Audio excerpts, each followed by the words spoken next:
I finished eating, so I now feel comfortable to usher us in. How are we feeling? We ready? Do this. All right. Let's go for it. Okay. So we are still in combat. We are in round 21. Beatrix is out returning the bones to the church. She will arrive at the church in round 73. Thanks, Beatrix. This is the calculus. Obviously, we don't need to go through all those rounds, but you all have fought some vampires. Courage has befriended a vampire, I believe, in this back rate. You better let me do it. There we go. I believe that's where Hope, the vampire, is, who is interested in Courage's offer of salvation. Other two have been trying to get out, maybe making some attempts, but we ended last time with, I believe it was a tag team effort of Lucian throwing the lamp onto this middle crate. Boop. And Callow lighting it up with a firebolt. Does that seem right, folks? Yep. I double dog dared him. Okay. You double dog dared him. As you may or may not have seen, I posted super late in the Discord. I'm sorry. So I looked up some fire rules because I was like, how does fire work in D&D? So if you're interested, they're in there. You don't need to read them, but more so that you aren't disappointed that the building does not automatically explode because it's filled with wood. That's not how fire actually works. Turns out, I also asked Tom a lot of questions about fire this week. That does kind of make sense. Yeah. It's whenever you try to start a campfire, it takes forever for those big logs to light. So you're welcome to add more accelerant if that's a thing that you would like to do. You don't have to do it. There's also ways to put fire out, as you may or may not know. I feel like your characters would have all this knowledge because it's D&D world. So point being, things are on fire. You may just open this crate faster this way. We'll point out that has a potential consequence. So how does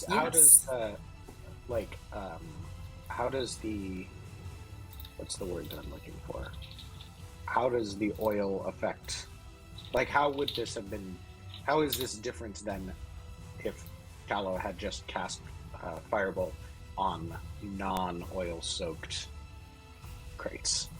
I think it will. So, Jeanette she's got a tinderbox, which has an oil rag in it.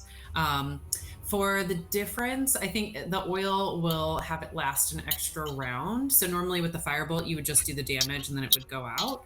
Right. But because the firebolt has something to catch, it means you get this round of oil damage, or 2 rounds. So you'll get 3 rounds total of burning on this box. And then it'll go out entirely, or could it spread to other things that are wood? So it will probably go out. I say it will go out entirely unless you add accelerant to other wood things or kindling of some kind. Right now, all the wood around you is pretty big planks, etc. So it might catch a little, but it just kind of without some further help, it'll kind of go ooh. Gotcha. Wow, Jeanette wants to light things up. I believe we are, in fact, at the top of the round. If you would like to all briefly discuss, you may touch base, but I'm going to put a time limit on it. And then we will start from that top of the round. Yeah, I feel like shit's going down now. Not a lot of time to discuss. Right. I feel more like the players staying on base with each other. Right. If Elandra had seen fire start, and if that's the direction she felt like everyone was going to go, she would try to help said fire. If we did it as a distraction to try to run, Elandra would run. So is this an intentional fire or a distraction type of fire? I like the idea that Elandra yells this on her turn, since we're at you anyway in combat order. I'm not sure that we thought that through very much. I think it was just fire.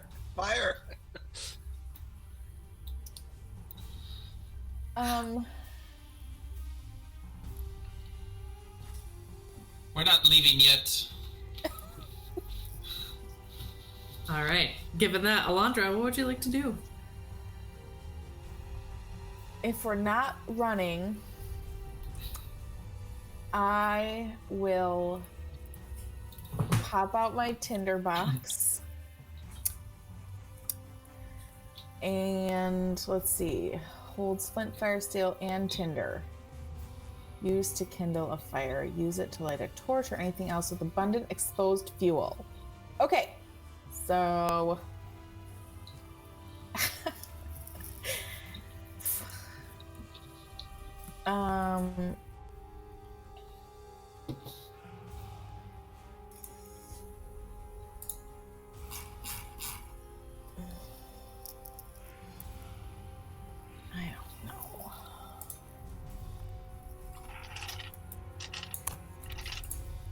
Yeah, you're gonna go over there and like we're in a place surrounded by dry wood and we're not gonna catch it on fire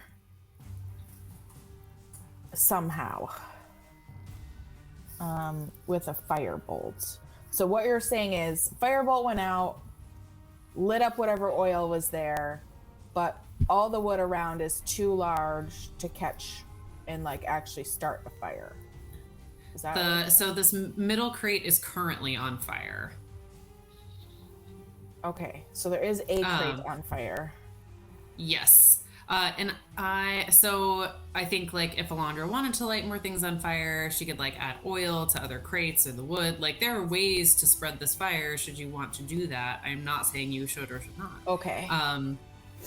Just more of a like you have to help it along. Like what about like the tinder? Like if she throws like tinder or kindling onto that, would that what would I'm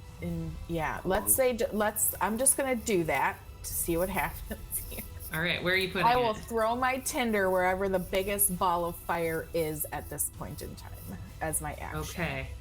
You're throwing it like into this crate that's on fire, this middle crate? I don't know if you're pointing at something. I think so. Sorry. Yes. That's, I don't know, 5, 10. That's pretty far to throw something over people. So maybe I might have to move to do that to get it closer. Yeah, so I won't make you check if you get close enough. You're competent. And I'll just toss it on, I guess. All right. You see this blaze that Callow ignited gets like sort of burns hotter and bigger, and you can see this crate to the right of it, if you're looking overhead, if I can get my thing to click, also starts to catch. Is anything happening to the little assholes inside? You hear screaming and further scratching at the box. Okay. I think that will be my turn. All right. Lucian, you are up next.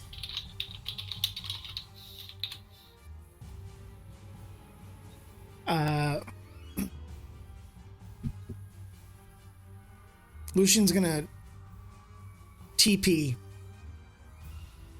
pieces of wood above it to ensure that the flames actually catch something. Are there like, do these windows have like any curtains or anything on them? Yeah, I'd say they have some shabby curtains. Yeah, he's gonna start off trying to like TP them, then he's gonna go and start tearing down curtains, and that'd probably be most of what he could. Well, he probably would just have time to do the wood, so he's gonna like any of this like smaller dried out wood, he's gonna start to like stack it so that there's room for oxygen to get to it and let it light up. All right. And you're TPing it on this right crate? This guy right here. One that's on fire. Oh, the It's middle got, one. yeah, the one that's got the The one most. that's already on fire. Yep. Yeah, making sure it actually starts ablaze. I'm kind of hoping it starts to like char the wall next to it too. I mean, the idea is to burn this whole mother down. Yeah, I think that's fair. And I'll say if you would like to TP the wood, like that feels like that's a solid action. And you could use whatever remaining movement you have left from going over there to do that. Yeah, he'll just back out and do the curtains on his next round. Yeah, perfect. Because I think that's about where you could get is where you're standing now. Yeah, this crate is burning quite well. Let's see. Which crate? There we go. Which crate are you? I'm gonna use the crate order because I don't remember when our friends in the box got to go. Okay, so it's that one. Okay, so middle crate. You did the firebolt. Which one is that? It's been too long.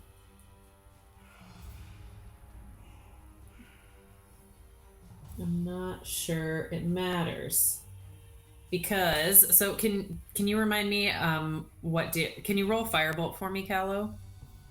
Yes. So that's if you didn't already. I didn't because I didn't roll damage on it because I was just so it's just a D10. That's 3. That's 3. Okay. 3, 5.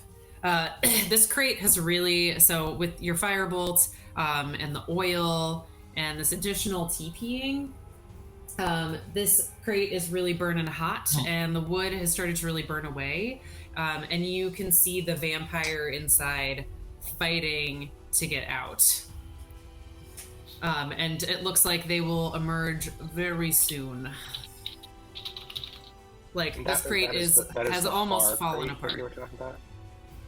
No, far crate has not lit yet. Oh, sorry. This middle crate, yeah. Great. All right.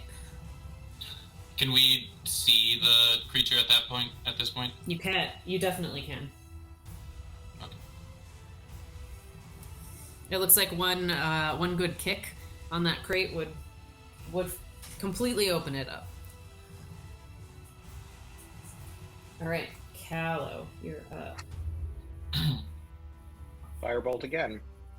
I want to keep stoking this fire. So all right. I wonder if vampires burn.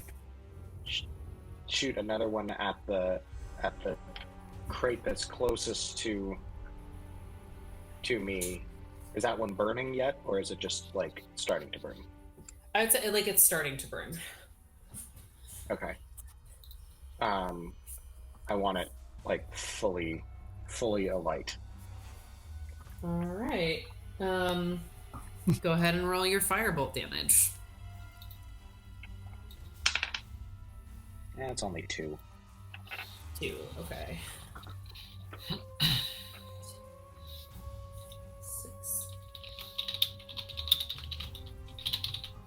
All right.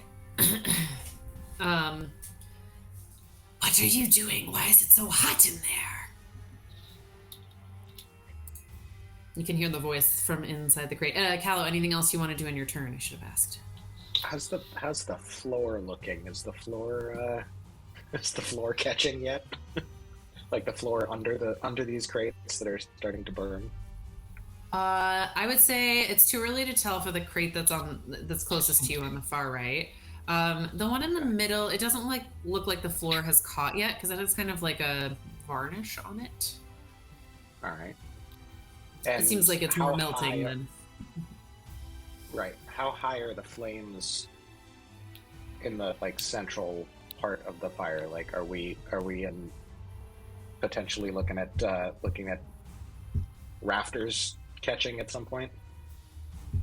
I would say it would probably take another round of burning to get that hot, to go that high. Well, you guys did throw a lot of stuff at it. I kind of feel like it blazed up when the tinderbox hit it, but I don't know if it's. I don't think it has enough like kindling. Tom probably knows better than I do. I don't know if it has enough kindling to quite reach the ceiling for full blaze. Does that seem right to you, fireman? I feel like I can weigh in. All right. We will say it is not quite to the ceiling yet. That's fine. All right, that is all I got for the time being. Okay. Well, actually, is... I'm just gonna I'm gonna back up a little bit, like back up right against the window. Okay. Nice and cool over there. Which one are you? I'm also well aware of the fact that I believe I still have spider climb cast on me. You do. By Lucian. You do. So that's my escape route should I need it.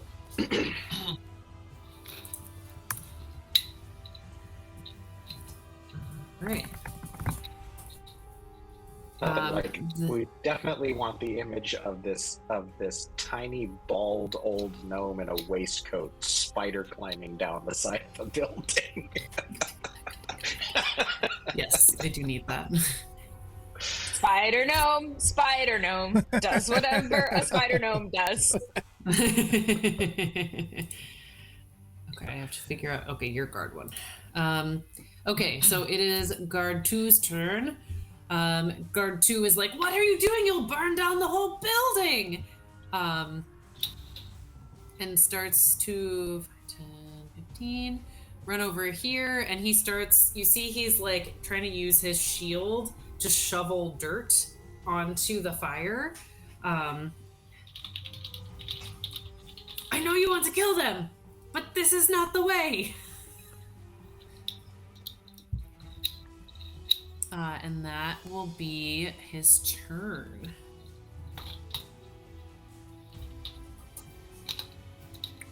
Let's see. It is the other box's turn.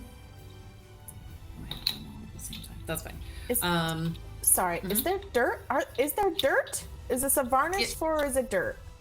Oh, sorry. It is a varnished floor, but where he is a box you guys broke open, and there's grave dirt all over the floor. Okay, thank you. Yeah, you're welcome. Yeah. So he's, trying to go for. He's afraid that the whole building will light up, which is in fact your all's goal, but he might have some good reasons for not wanting that to happen. Totally. As a town guard. All right. This crate is now also burning. And you can see it is also very much on the verge of falling apart. You can see the vampire inside. It is Hope's turn. Let me out! My new friend, please save me! And she'll continue scratching at that crate. And you see she takes a pretty good chunk out of the wood on this turn. All right, Courage, you're up. Courage will turn to her friends and say, "What are you doing?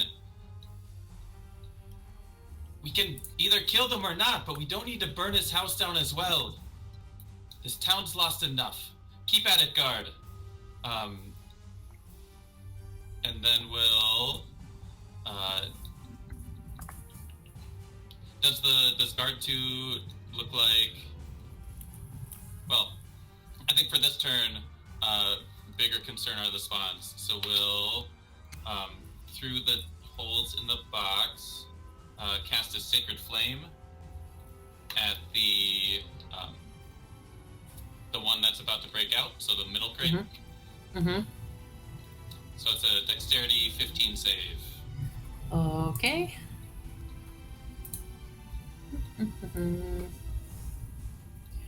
It's here. And here. And I click this button. How'd I do? We're spinning. Makes it. Okay.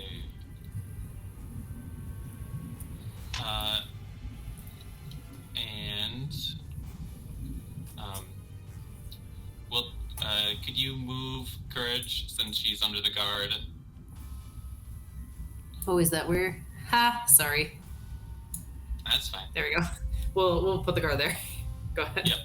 Oh, cool. He can go back if he or she can go back.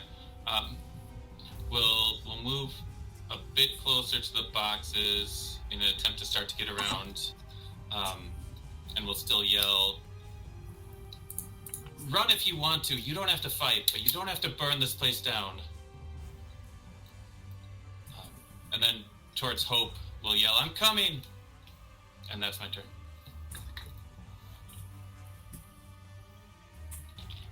All right. It is Guard 1's turn. Guard 1 looks to all of you confusedly and is like, "What? Worse. So, what's the plan? I'm confused. Are we stopping this fire? Are we stoking it? They look like they're gonna get out of the boxes faster now." And sort of walks over here and starts to like half-heartedly follow her comrade. Also shoveling some dirt, but with less enthusiasm. Beatrix, would you like to explain your running or things that you're noticing or thinking about? Are you out of breath? I'm just concentrating. I'm like, and I'm like, we'll say I'm like trying to remember the song that Courage was singing, because I don't know any songs to Lathander. And I'm like hoping that like maybe if I sing a little song to myself, like it'll help somehow. But I have a really bad voice, and so I'm like, in the sun, and just like so can you remind me? Are you wearing full plate or are you half plate? I'm not in any kind of plate. I'm in chainmail. Oh, okay. Yeah. Oh, okay. Well, still. So I'm shaking like a coin purse as I'm running. Everyone's like, what's she doing? Where's she going? Not stealthy.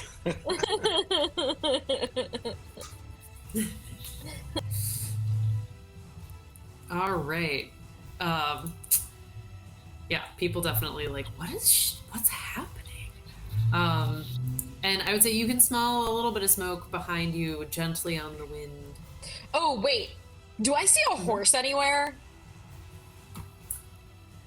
That is an Steal that excellent horse. question. How many rounds ago did you leave? Not that long ago, right? Yeah. I think I'm just gonna triple check, but I think the answer is that you would.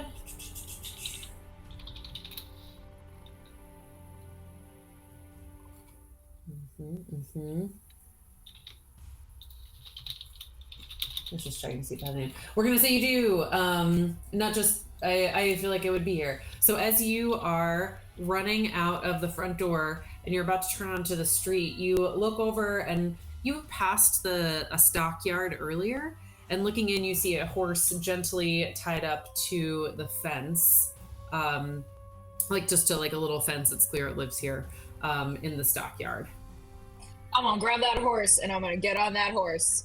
And I'm gonna ride to the church. All Does right. Longstride for horse movement? If it's with No. her? It's the No. creature. Okay. It's whatever you touched But when you cast the spell. I think riding a horse is still going to be faster Yeah. than Yes, I think you're. Yeah. a Yeah, person she'll with get a into the Longstrider. church faster. Yeah. So your speed is now 60 feet a turn. I cannot remember what we're calculating at 40 before.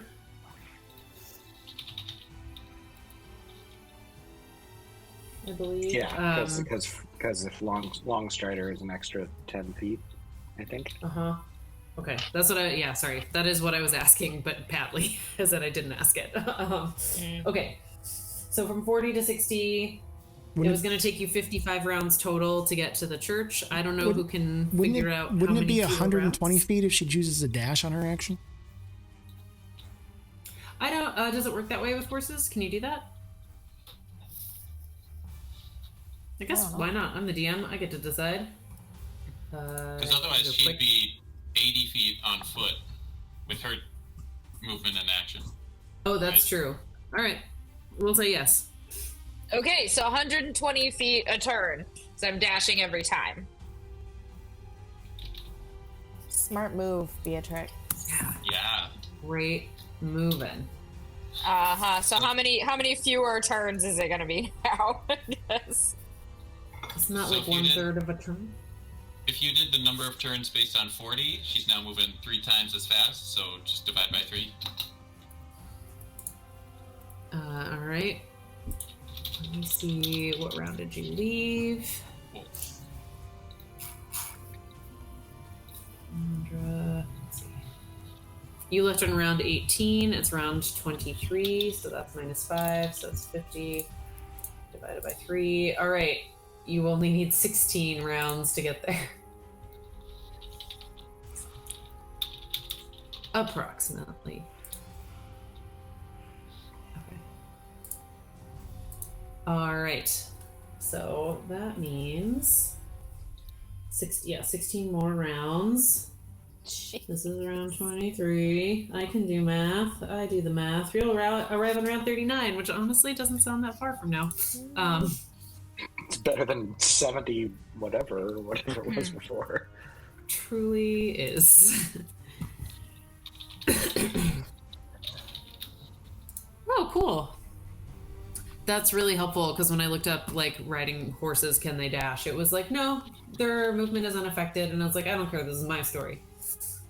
But mount is a different thing. Yeah. Yeah, it takes, oh, you know what? For funsies, roll an animal handling check for me. You can ride this horse unless you really roll a nat 1, but... Okay. All right. All right, here we go. Is Beatrix a secret horse girl? All right, hang on. So that is a 9 plus whatever my animal handling is, and I didn't have my D&D Beyond open, so I don't remember what it is. Hang on.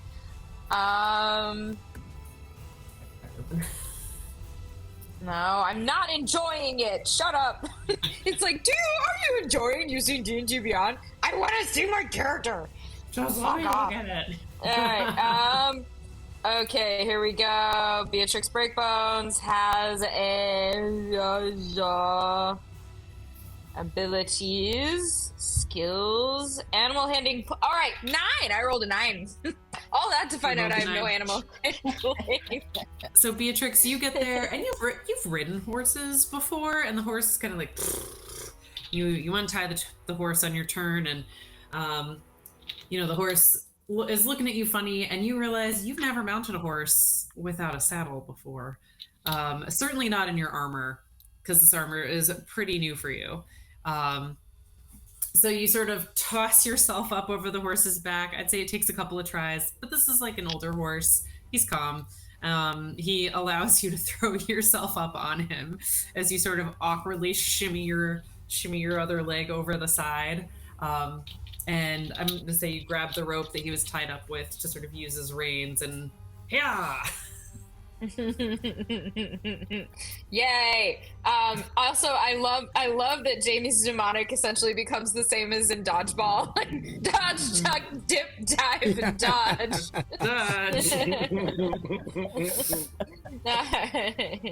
Oh wait, Jamie, same brain. Okay. Yeah. All right. So that's my turn. I'm gonna keep thundering along toward the church. Excellent. Alondra, great thinking, super creative. Alondra, you are up. I have one question. I can't remember if I stopped my concentration for Moonbeam that's sitting out here. I don't think I did officially, but I would understand if it's like, you have to cast it again. I would not make you do that if you hadn't dropped concentration. I had a random number next to Elandra, so that must have been what it was for. So my hunch would have been this last round was round 7 of it, so it's a round for 3 more rounds. Awesome. I think it's a minute long. Let's see. Gotta check. I know you cast Entangle since you cast Moonbeam. Oh, yes. That's right. And so it's just a question of if Entangle is Concentrate. It is. It is? Okay. At least that's what it looks like in my notes, is that you cast Entangle after. Oh, Moonbeam. yep. That's right. Entangle's what To tie up, to tie up the crates. Yeah. Mhm. So that would break the concentration of Moonbeam, yes? Because it's That- a different concentration spell. Okay. Yeah. So I would have to cast it again. Is that And, what we're and saying? just if you do, it means that any of the entangling vines that you have on the crates right now holding them together would disappear. Okay. Has the fire destroyed my vines already? I would say the vines. It's funny because it's like magical fire and magical vines, and because you're concentrating on it, as the fire burns them away, you see new vines like trying to quickly grow to replace them. Okay. But so this means that if if the vines are still there, then presumably if the vampires break out of the crates, They're in the vine. they're in the vines, which will keep them in place, which will theoretically keep them in the fire. Mm-hmm. Correct. Yeah. Theoretically. I mean, barring some fantastic rolls on their part, presumably, but you know. Okay.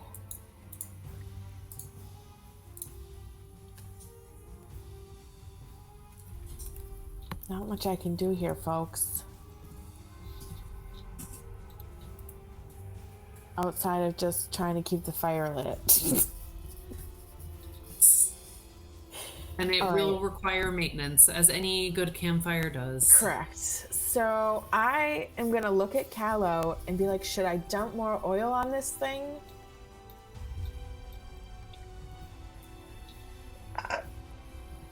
I suppose closest if to me. I don't know. I frankly I quite panicked and set it ablaze, and it feels as though we've gone down this road, so we might as well keep following it. Okay, is that a yes?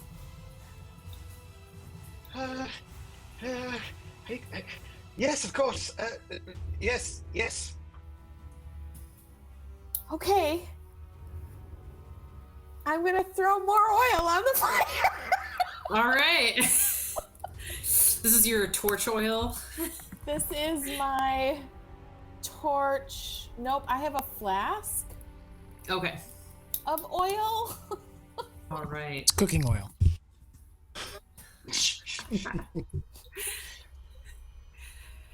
And it says You- on a hit, the target's covered in oil. If the target takes any fire damage before the oil dries, the target takes an additional 5 fire damage from the burning oil. You can also pour it on the ground to cover a 5-foot square, provided that the surface is level. If lit, the oil burns for 2 rounds and deals 5 fire damage to any creature that enters the area or ends its turn in the area. All right. So if you'd like to do it from there, you can make a ranged attack. I'm gonna move as close as I can, Yeah. Yeah. You can and get I'm up gonna there. dump that flask Uh-huh. as close What? as I can in that 5-foot square. Yep. Watch your eyebrows. First little crate, and then I'm gonna bail out. Go ahead and make a But I'm quick gonna do it real slowly, like with a really concerned, confused face. Like I don't really know what I'm doing here. Go ahead and make a dexterity saving throw to see if you can keep your eyebrows. Elandra, no! I asked if I should do it. Ask 2! Callow. All right, so I am gonna. How do I do this? Plus 2. 12. Yeah, I would say They definitely one get eyebrow? singed. You smell some burning hair, and like they're gonna be a little patchy. But you knew you were pouring oil, just blazed real quick up in your face, like ah. So yeah, then I'm And- gonna go running away. All right. Yeah, and that fire is now cooking. With my vines, continuing to try to survive. Yeah. If you are maintaining your concentration, at least I like that for a concentration spell with plants. So in the future, you may need to remind me of this. But Is this first crate getting some big holes in it too? yes, both crates look very close to falling apart, as in they'll probably fall apart in the next few seconds. As in, would it have been possible to dump the oil like through the crate onto the creature? If Yeah, that's okay. I would say that's right. So on the creature's turn, I will say it will take damage. If Elandra wants to, I don't know if. Yes, so if it says if it's in the 5-foot square and burns for 2 rounds, it deals 5 fire damage. Whatever that means for a vampire. Probably nothing. Probably 100. Probably 100 then.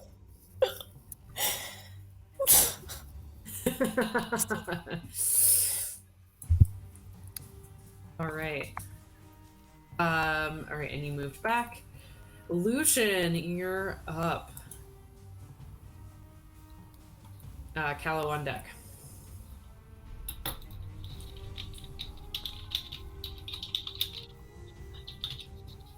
Lucian's going to use his dash action to go downstairs. Huh? Believe in us. Cool. As he's heading for the stairs, he's yelling back at the guards. This place is infested with vampire spawn, and you're worried about whether or not the building burns? Yeah, I'm cool with talking. Yes, it will catch the other buildings, and we'll have a much larger problem on our hands.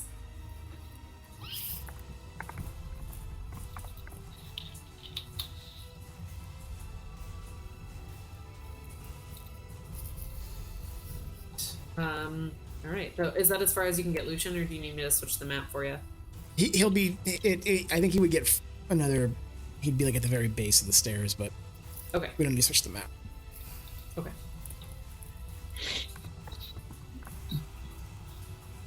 All right. At this point, this crate burns away. If I can do it. Did I do it? I didn't. Stop. Nope. I can do it. There we go. Remove. And you see a vampire emerge.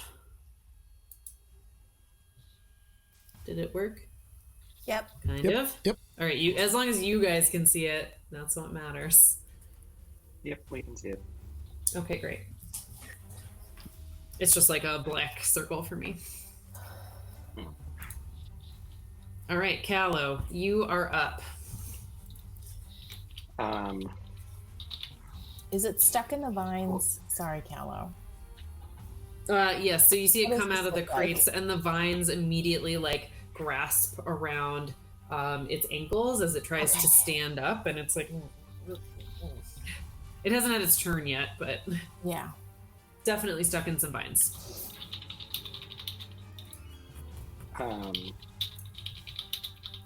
And this was not the one that got oil on it, correct? The oil is on the front crate. Mm-hmm. Yeah. Okay. Oil was this great.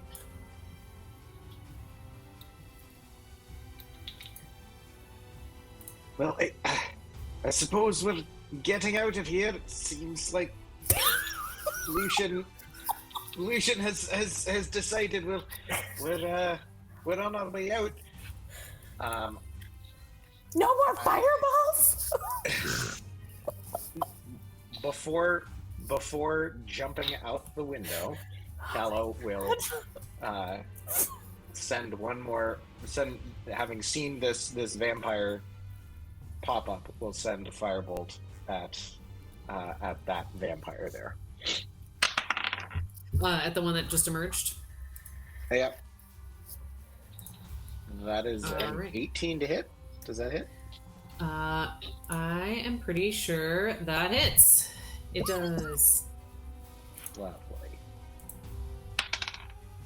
And that's 9 points of fire damage. Wow. All right. Callow, at Elandra's insistence, casts a firebolt over his shoulder, and you see it catch this vampire, sort of in the shoulder, and it's like.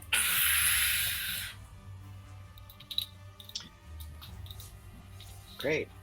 So yeah, then Callow will turn around. Is the window open or closed?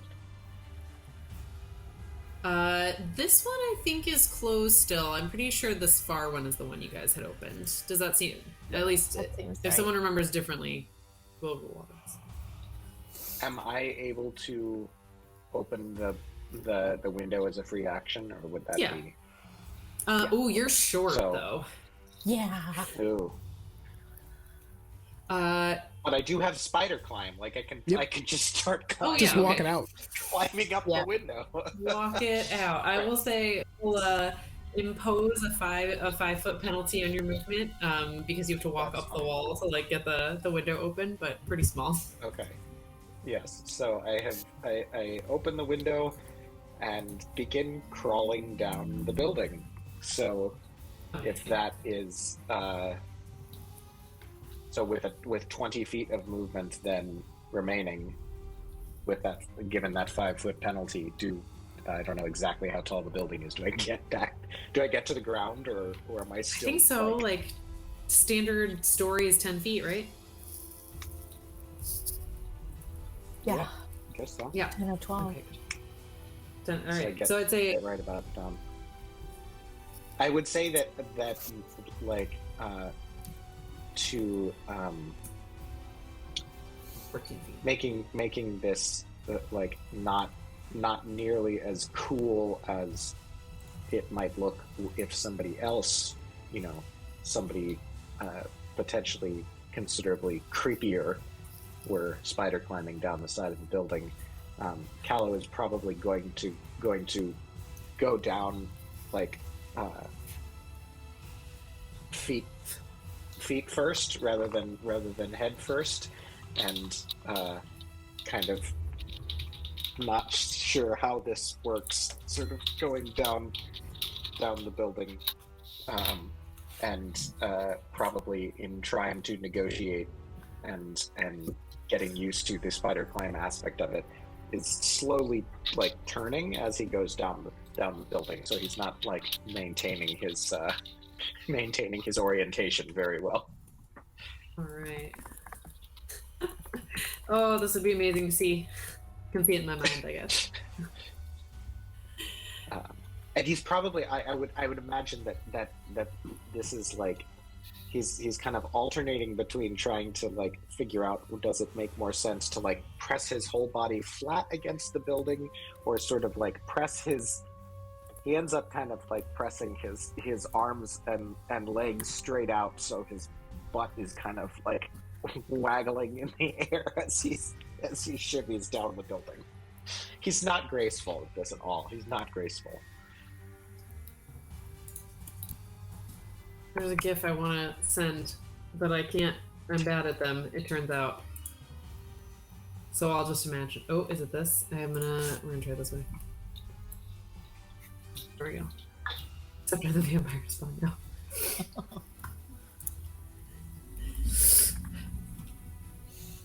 All right. Guard 2 is up.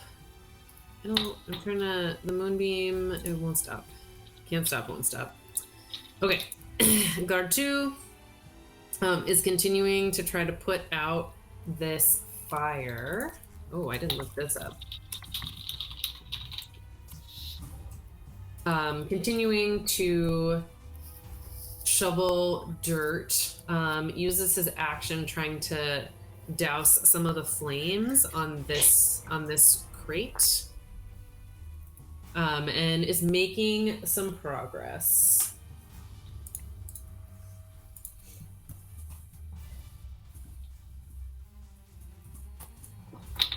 but not fast enough. Because that's correct. Oh, it worked! Oh, you're gonna have to teach me how to do that later, Jamie. I looked over and I was like, did I do that? No, I didn't. Did I do that? I wanted the part where he like looks down, he like kind of like climbs up and it's like, oh. This crate now burns away and breaks open. And another vampire emerges. This vampire, it is their turn.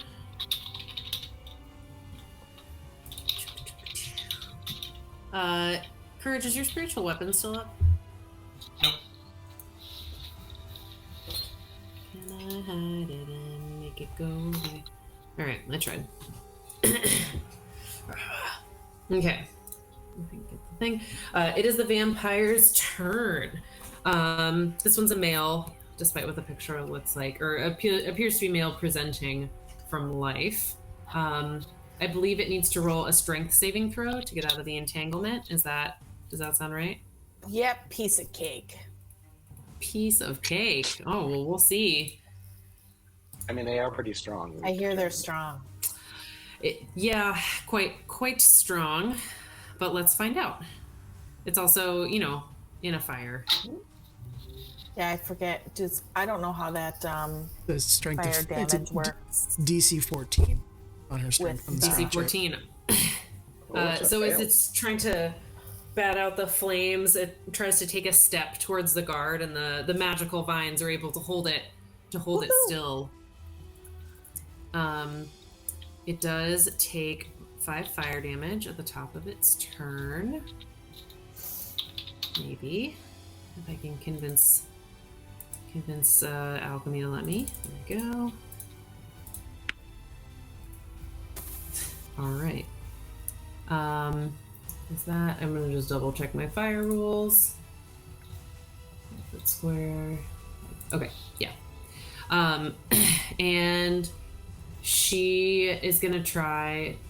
Do you guys remember? Do I have to use my action to try to make that strength saving throw? I don't think I do. So it's a little wonky since it seems like you're treating when it breaks out as when it's first being cast on it, and then would use its action to try break out. If it was entangled the whole time, like I would say that was its action to try to get out. Yeah. So the way entangle works is that your action is the DC. Is the strength. It's the DC. It's Thank a strength. you. It's a strength check. Or if the crate was holding the vines back, then it might make sense that was the first exposure to the spell, and now would try to break out. Up to you. So the turn was. I ruled this a little funny. So before the vampires were doing the damage to the crates, but because you lit them on fire, I was letting the crates have a turn as burning. So the vampire didn't take its turn to get out. The crate burned away around it because the crates were higher up in initiative. That's just the way that Alchemy did it, which worked. Anyway, worked for me. All right, so the vampire is unable to get out of entangle. Have hella good decks. The crate burned away. No, but it had good decks. That's why it was so high in the initiative. That's it.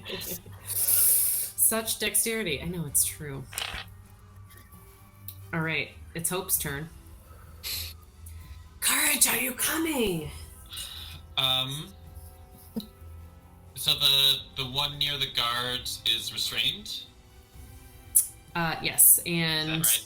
yes, and the third, this one in the middle, it is broken out. We have not tested it against the entangle yet because 6 is ahead of it in initiative. Yep. Hope is vampire 6. Let's see, can I hit you? I bet I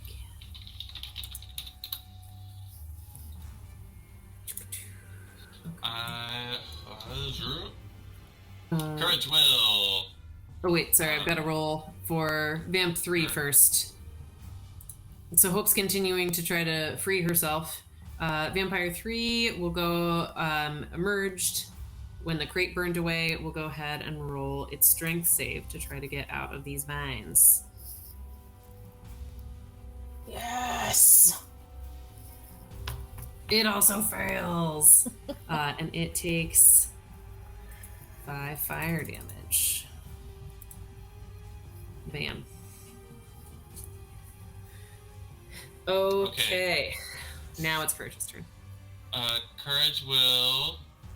Let's see. So if rough terrain climbing on these planks, we'll scamper over to try avoiding the entangled vines. I think that's about what she can do.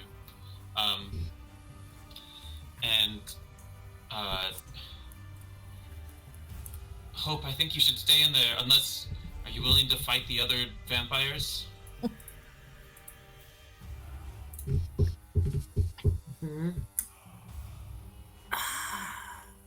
Alright. I... Do you want to fight the other vampires? Will you feed me? If you feed me, I will help you.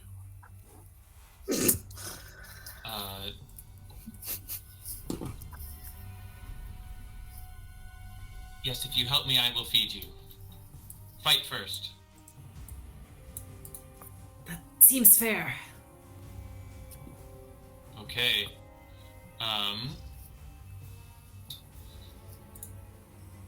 And we'll...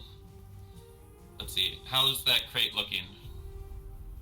Her crate has not yet lit on fire. The wood is very warm because you're quite close to the blaze, but it hasn't lit up.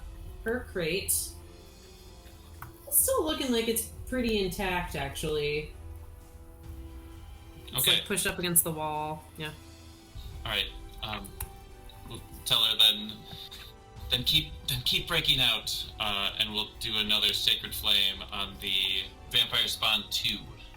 Okay. I also realized I should have given you advantage last turn because that vampire was restrained on your sacred flame, or maybe I should have rolled with disadvantage or failed the dex save automatically. It was a dex save, right? Yeah. So you can roll. So I will say last turn auto failed, so you can go ahead and roll damage on this one. I realized it earlier. I just didn't want to interrupt. Okay. What do you want to roll another dex form? Just it would be at disadvantage, Yes. I think, if restrained. Yes.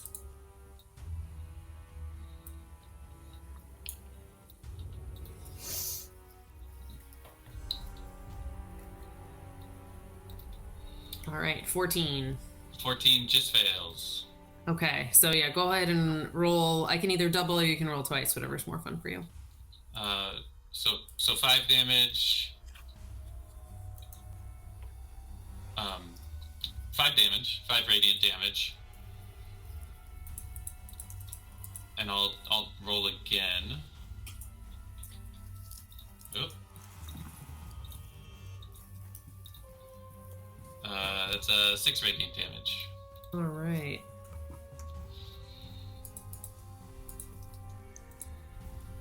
That was 1 on each of them.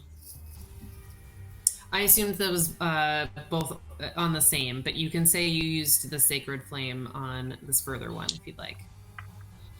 Right, so the Sacred Flame from last turn that we re-emped was for spawn 3. The one for this turn was for the one closer to the guard, spawn 2. Okay, I misunderstood. Gotcha. Brilliant. Let me fix it. Okay, so it was 5 damage on this one, on the other one. Mm-hmm. Great. Okay. Just double checking. All right. Anything else you would like to do? No. Oh, well... No, that's it. Okay.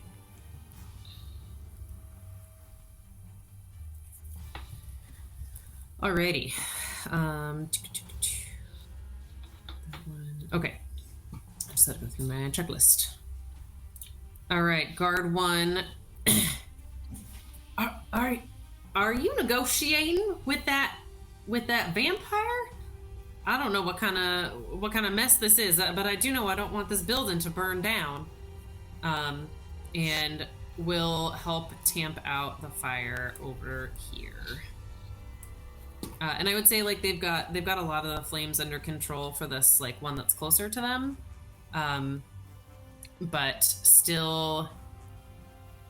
And at the end of the turn, we'll like pull out their weapon, which I believe is a longsword. That is their turn. Beatrix, you are riding your horse, so you've gotten on this horse. Describe how you spur it into motion, what, etc. What does this look like for you?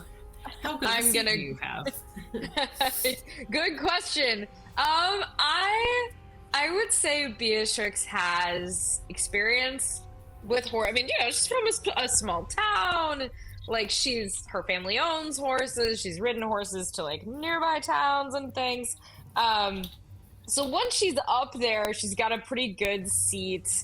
But I think that chainmail is definitely like digging in a little weird. Like she's a little uncomfortable. Like she's adjusting. And she's gonna lean over and go, yeah, and try to get the horse to go faster.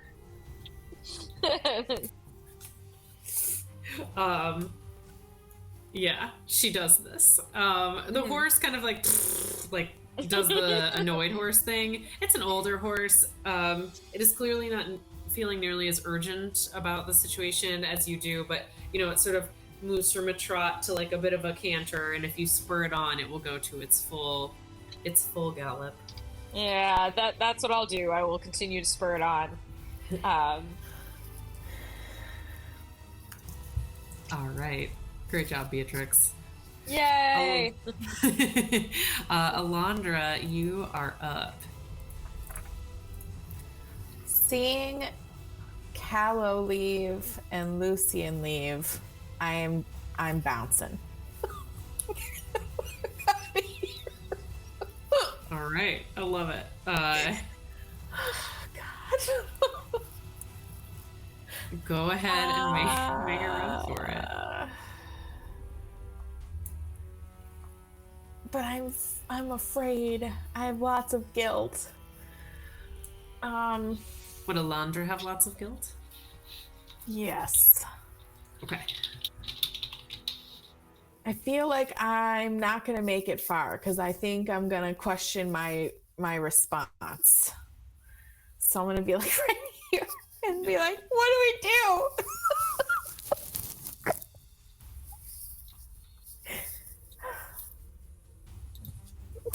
Does anyone answer her?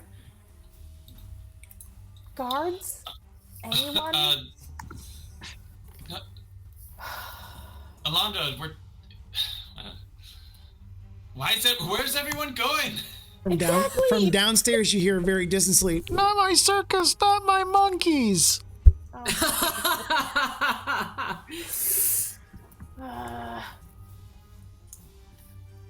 Yeah, the only option I have is to cast Moonbeam, and I have one slot left, y'all. So.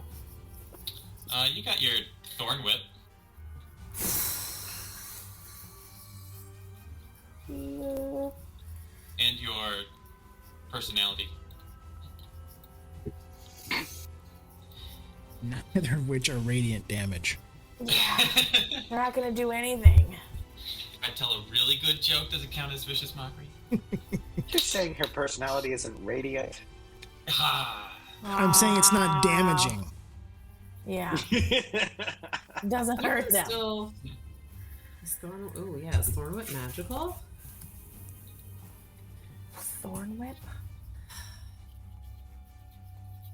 I'm looking it up. It is. You could use your druidcraft to snuff out a small campfire. Yeah.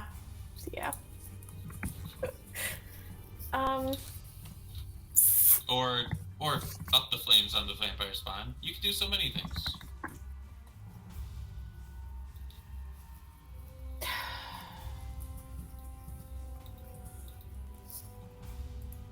Knowing that that vampire is, like,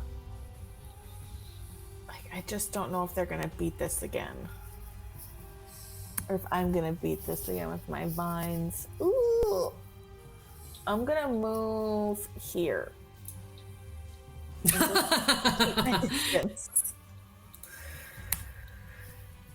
Let the guards get the vampire suck. But I'm here for you, Courage. Not leaving.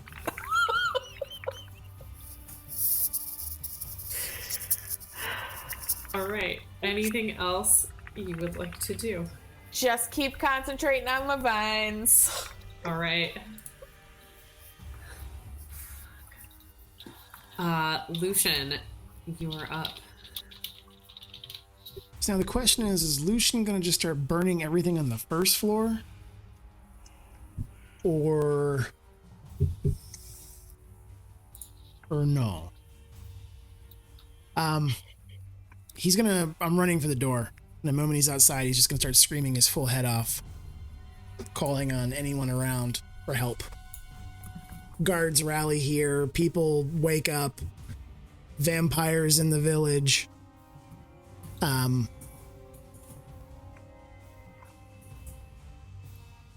Yeah, anything that he can do to try and raise attention and get people to come running to try to help.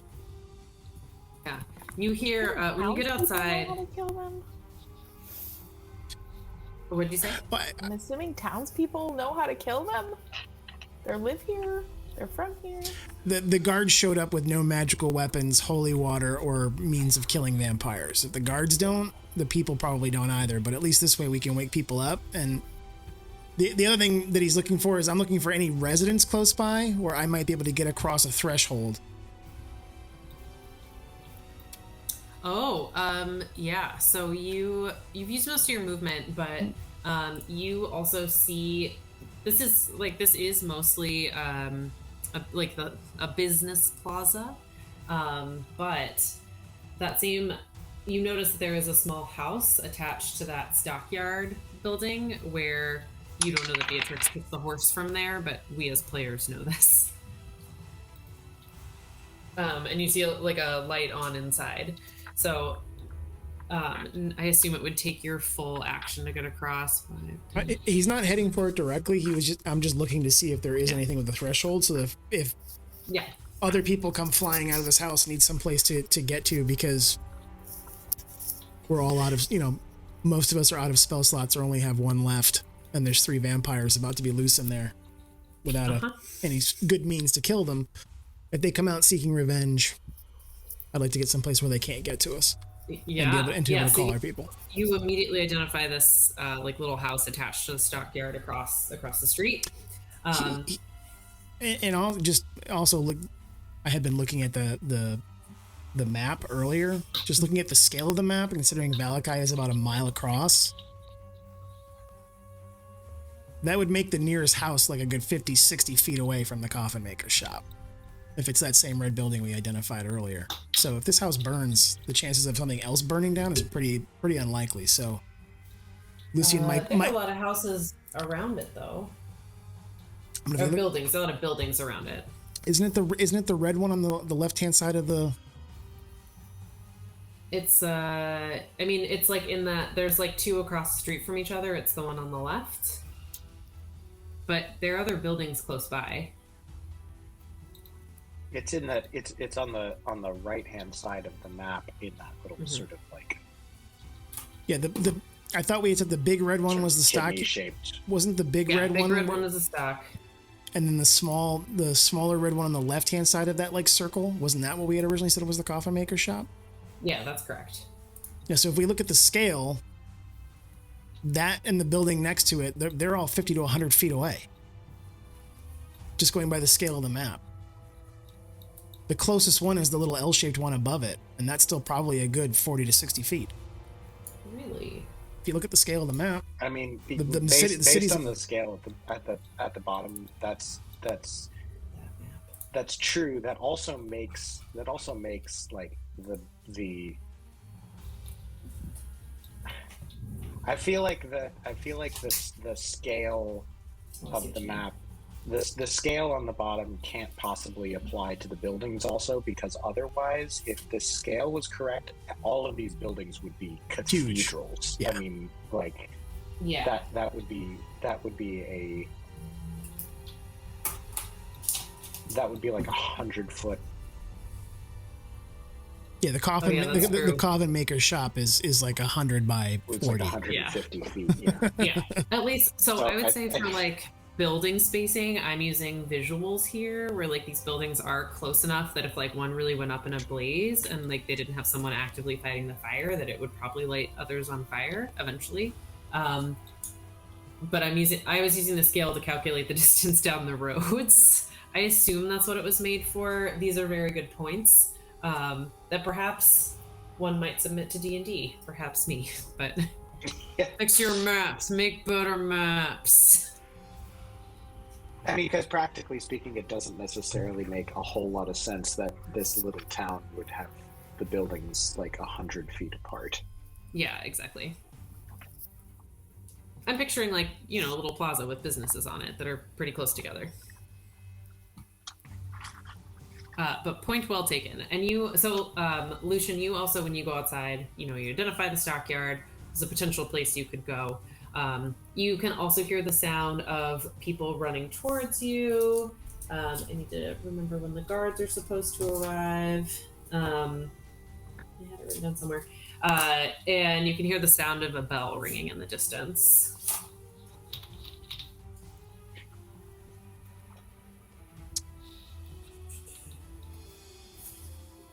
Oh, did I find it? Well, that's not helpful. Past Emily. They wrote, guards will show up in 10 turns. From when? Great job, me. Honest mistake. Yup. I could probably find it in my notes somewhere. Fun fact, I prepped 0% for this session. It's been a day. I will double check after this round to see when more guards arrive. I believe there were some that were getting closer. But for now, Callow is up. Great. So Callow has made it down to the bottom of the building. He's still stuck to the wall. At this point, in his like weird scrambling down the wall, not sure how this spider climb thing actually works. I think he's managed to mostly turn himself around, so he's not entirely head first going down the wall, but he's almost head first going down the wall. So now he doesn't know how to get off the wall because he's facing straight down. Completely confused. I think at this point, Callow is like he's just how by what mechanism am I sticking to the surface? How do I detach myself? And we'll try to just like sort of kick off, which I suppose will cause him to just sort of pancake onto his back. Like his legs are up here, kicks and just kind of pancakes onto his back at the base of the building. And we'll just take like a quick second, just kind of like and then use the rest of his movement to actually get up. And then presumably Lucian is over by the door there. We'll start moving with whatever movement is left. Start moving back towards Lucian's, which I suppose is I only have about probably only have about 10 feet of movement left. Given yeah, you can walk over to Lucian. That I intentionally, for comedic effect, sent myself prone, so I needed half my movement to get up. I love that. I deeply appreciate that commitment to role playing. All right. And I think what he would sort of say, I appreciate the help, but I'm not sure I want to be doing that very much again.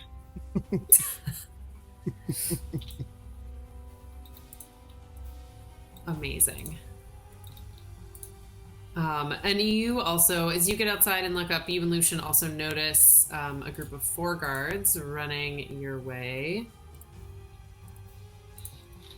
I'll put them on the map eventually. Okay. Oh yeah, it's guard 2's turn.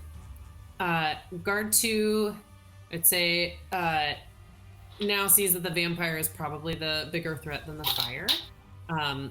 So gets out his yield spear, and yeah, this is the guy, and pokes this vampire with the spear.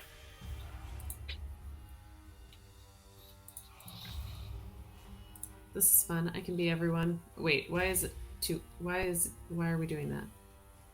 Oh, I see.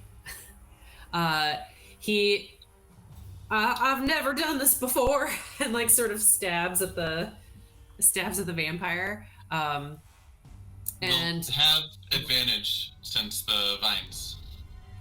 Oh, great point. Thank you. We roll again.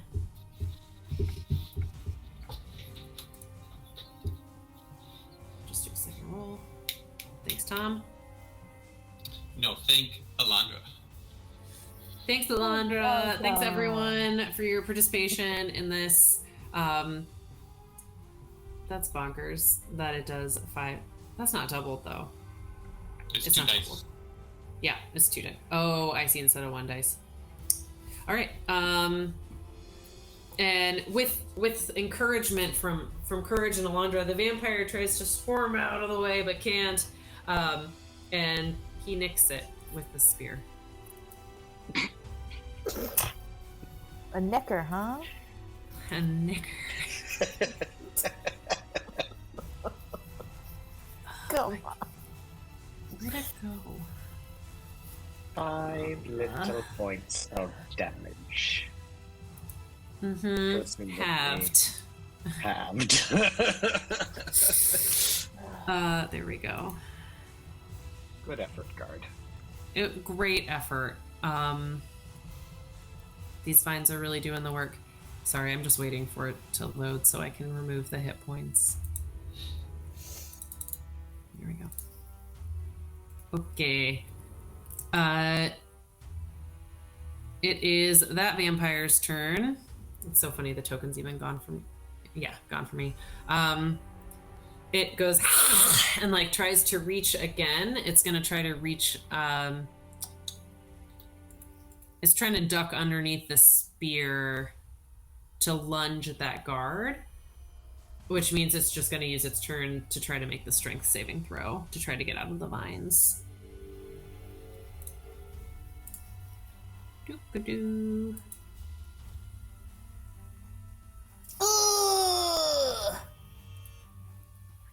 Does that make it?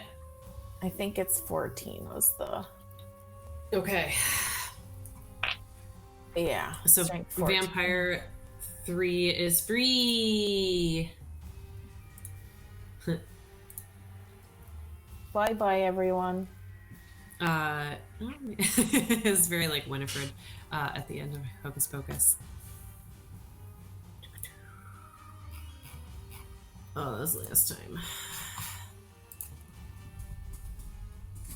But it used its turn to try and to get out of the vines, so that is it for it. I'm not seeing the token for it. Did it disappear? I also can't see the token for it anymore, but when I click it, No, it's There, there. there, like when I see it.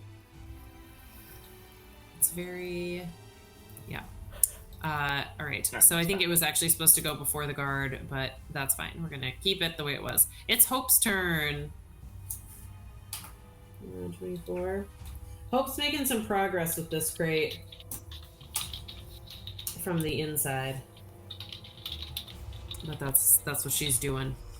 So you're seeing Courage. You're close by, so you can see her you can see the fingers, the preternaturally sharp fingers, stabbing through the wood and removing little chunks as it goes. She gets a decent sized board on this particular turn. All right, now it's middle vampire's turn. Middle vampire is gonna take some fire damage because it is still the fire is starting to go out. It is mostly out where this vampire is, but it's still burning over here for another round. And this one, some light running water. That one didn't take radiant damage last turn, so it'll take damage from the fire, but it also looks like it heals up a bit. You see its skin trying to patch itself together from where the fire has been burning it.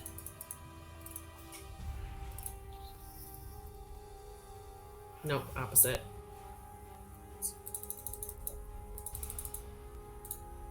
Bam. Okay, Courage, your turn.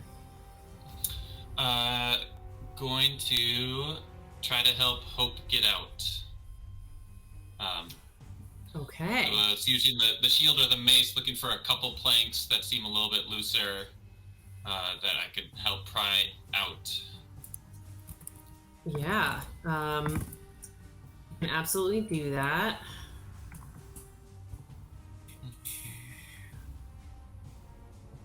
Are you just like, so you're trying to do it in a particular, not a particular way?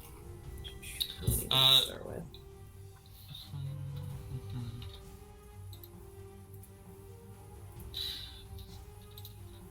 Can do whatever way makes sense. Would love to flavor it as less just getting out mace and smashing it, and more like perception, trying to find the one or two boards that are the ones that need to go from this perspective. Oh, sure. All right, go ahead and make a either perception or investigation check. I can see it going either way, so you can pick what's better for you. 24. 24. Yeah, you immediately notice that there are like a couple of boards that look like they'd be easy to free, and Hope would be able to crawl out if you pull them off. All right, we'll start pulling on them, and we'll tell Hope, these ones here. All right. Thanks, friend. Yeah, you pull, and I'd say like you're pulling them off. I won't be able to feed you as much if they hurt me, so you're gonna have to take care of them. Deal. Yeah, you're dead. No. Guard one is like, I hope to never have to fight a vampire before, but for Valaki. And is gonna try to also stab vampire 3. I think guard 1 is actually okay where they are. No, 5 feet. There we go. Moves up.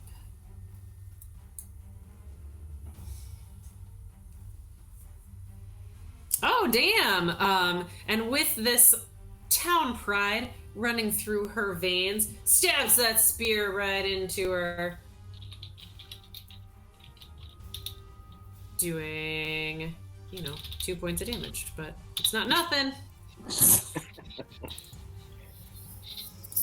It's not nothing, but it's close. All right. Beatrix. Oh yeah. If I can add, did the vampire on the right broke out of vines? Did the middle vampire? No. No. Okay. Okay. Never mind then. Okay. Beatrix rides her horse.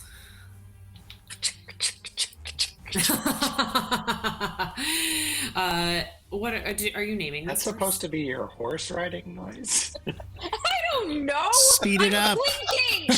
Blinking. With an alacrity. Oh, chainmail. I got you. Okay. I said that's my chainmail.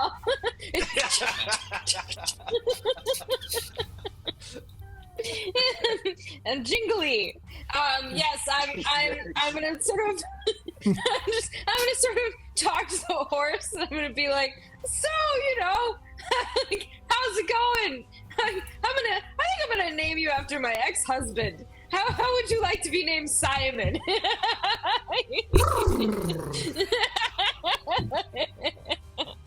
All right, Simon. Sounds good to me. For funsies, why don't we roll an animal handling check? Oh, God. Oh, dear. Okay, here we go. Plus 0. Just for fun. Just for You fun. are still just riding for fun. bareback in chainmail. That's true. All right. And Simon's galloping. That's going to be 12. 12. You stay on. It's not graceful. People that see you are like, what the hell is she doing? But you stay on. Have I seen any guards? Let's see. It's been 2 rounds. I would say you don't see any yet because you're riding towards the far gate, so that will take longer. If I see any guards, I'm going to say, to the coffin shop! Vampires on the loose! But if I don't see any guards, I'll keep my mouth shut because I don't want to cause a panic. Yeah. Unlike some people. And I realize we've been on for close to 2 hours, so I think it could be a good moment for a break since we're back at the top of the order. Cool. You guys wanted all your combat in 3 sessions, right? Just all of it in one go? That's the request?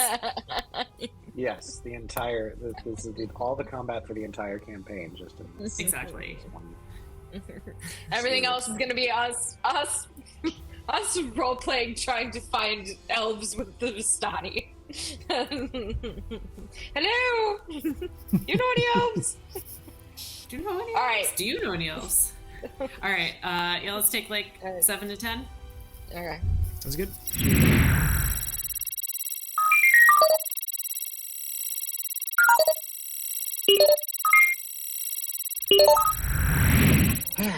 All right.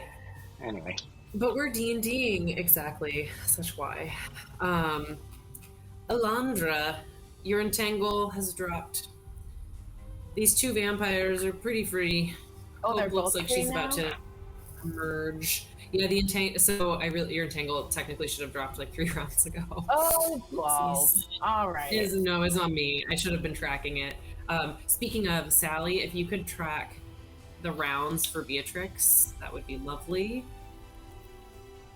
We can also figure it out, but at least so that just because I'm forgetting stuff, so much too Can't much. hear you, Sally. Okay, so I think I will have to cast Moonbeam. With my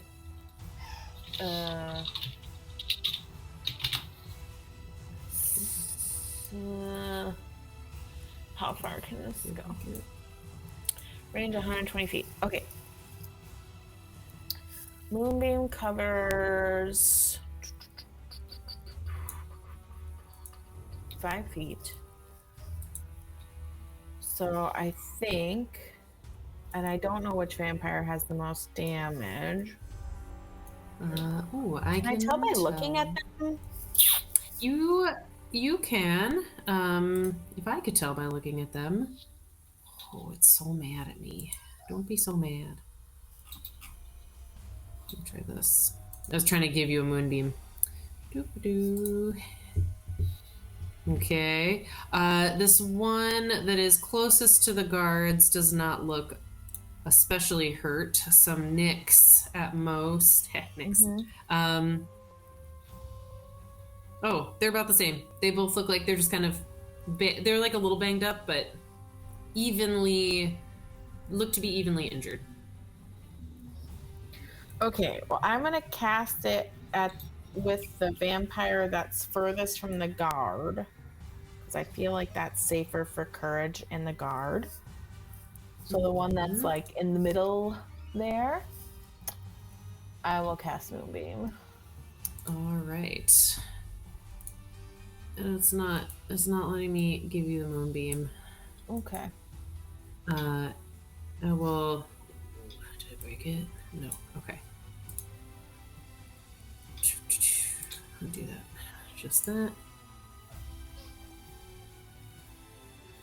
Working on it.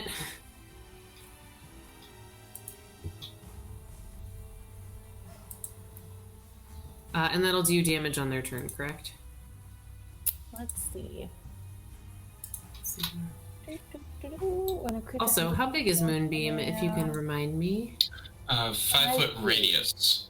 Yeah. So, Okay, so I should do a large creature, right? yeah, 10-foot diameter. Great. Thanks, Tom. I always forget that. No one likes radiuses. It's the least helpful way to describe the size of that. Except spelling bee really likes radiuses or radii. Oh, they really do. Oh, we're going. It's happening. The moon is It's beaming. happening. Yeah, it says when the creature enters the area for the first time on a turn or starts there, it's engulfed in ghostly flames. Must make Constitution saving throw. All right. So it is now over the 2 vampires. There we go. Ooh, good luck, vampires! And Elandra, I am putting you in charge of it. There we go. Oh, let's see. I can also move it, I think, still, but Yeah. you should be moving around. Also, that's much bigger than I thought. I don't think that there was something stopping me from changing into a different type of creature, right? Yeah, you are think- out of wild shapes for the day. Out of wild shapes for the day. All right. So I am done. All right, great turn. Lucian, you are up. Lucian's just going to direct the guards upstairs, telling them vampires in the building. Some fools set it on fire. Get up there and help. Some Thank you, fool. sir. Some fools. Fools. Yep, we got it. And I'm going to... Lucian's going to try and... He's going to position himself outside where he can... Like, he'll be like... He's going to be trying to make his way kind of... I don't know why it's not letting me ping. If I close it and reopen it. Maybe I left it open too long. Yeah. He's going to try and position himself kind of like over here toward on the map, just so he can keep an eye on those 3 windows in case the vampires try to run. All right. Not that he's going to try to stop them. I'm going to send my bird up to follow them. I just want to see if they do leave. Wow. All right, Callow, you are up.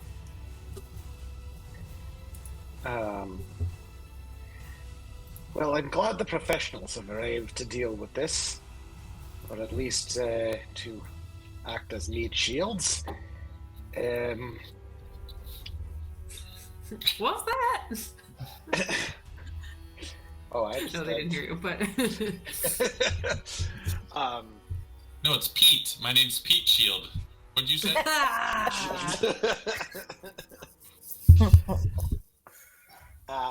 Callow is going to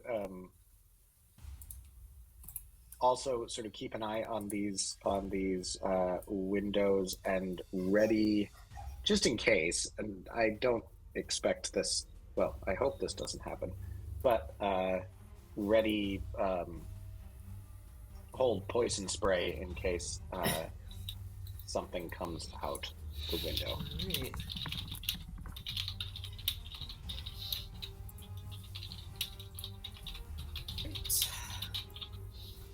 It And is wait, what's the Raven- range? poison spray. Actually, scratch that. He will hold firebolt. I keep forgetting that firebolt is the one with the 120-foot range. Poison spray only has a 10-foot range. So Well, that's good. Okay. Trigger for something coming out of the window. yes. All right. Vampire Spawn 2 is up. That's the closer one. It is in a moonbeam. convenient. It rolls a Constitution saving throw.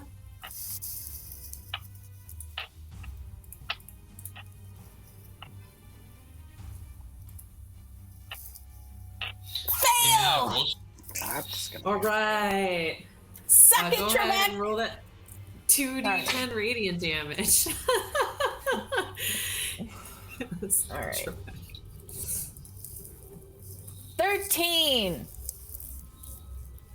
13. Ding. That vampire spawn's so hurt. That was good damage. Woohoo! What is this? This is not what I was promised. All right. Yeah, you see that radiant, beautiful moonlight that makes you feel so comforted. Is just sizzling through its skin. It is going to try to grab. It would like to grab this guard. Let's see, so dealing damage can grapple. Okay. Oh, is that Mr. Bobbers? No, it's a Miles. That's That's Miles. Miles. That's Miles. He's playing with his sploot beer. Blue beer. Sploot beer. Sploot beer. Oh. Who's got it? Okay. It tries to grab this guard number 1. Guard number 1 dodges out of the way. She's feeling her civic pride. She's the one that stabbed it earlier, and she's like, "Not on my watch!" But in a southern accent. Let's see. And we'll try. Is that? Why did it roll 2? Oh, because it does 2d. Okay. It will go ahead and try again. I'm so hungry.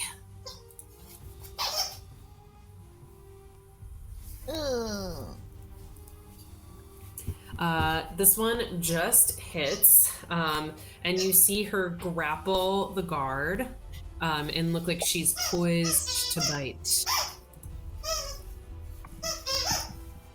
Sorry, guys. It's okay. Yeah, it's a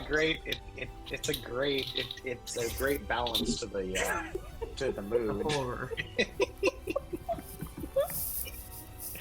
As long as he's having fun. Yes. That's the sound the guards make as the vampire spawn gut them. Okay, just checking. Okay, that was that vampire's turn. The other guard, leave Mara alone, and will stab at vampire 2.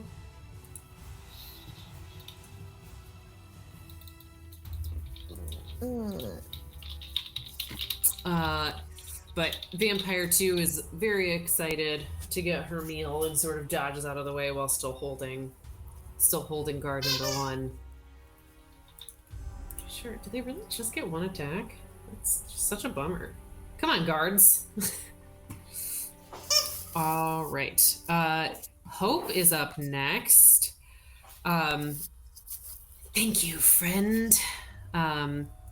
She emerges out of her box. Uh-oh. Are you ready for Welcome, Hope. this? Yes. You've got What should 2 I to deal call with. you? I'm Courage. Courage. Who would you like me to? The tasty morsels over there are looking good. And she looks over at the guards. We have to take care of the dried, shriveled ones first. Try to keep them in that beam of light, but don't touch it yourself. Odd instructions, but if you're going to save me, I trust you. So she will walk up to Vampire Spawn 3, who is a strapping young vampire lad, and be like, I think I knew you once. And reach out and gonna do double claws. Whoa.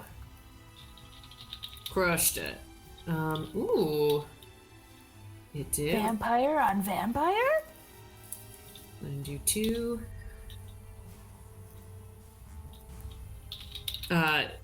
So Hope stabs her claws into this gentleman vampire, but the gentleman vampire is like, "What are you doing?" And is able to dodge the second one. I don't think these are magical attacks. It's just a claw attack. It's like they're magical, but not really. Slashing damage. Yeah, I think it's just normal slashing damage. But yeah, got him on the first one.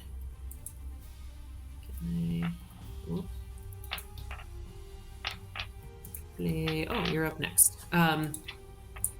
And this vampire nope. Other way. Turns around. Come on. Slashes. Let me finish this. Oh, has to make a con save because they're in this light. I can get the hit points up. Okay. What is this terrible light?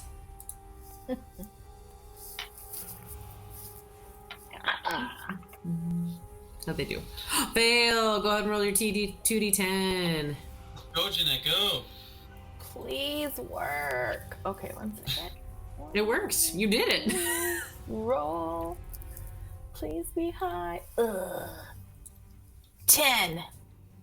10. That's still great. 10 is not nothing.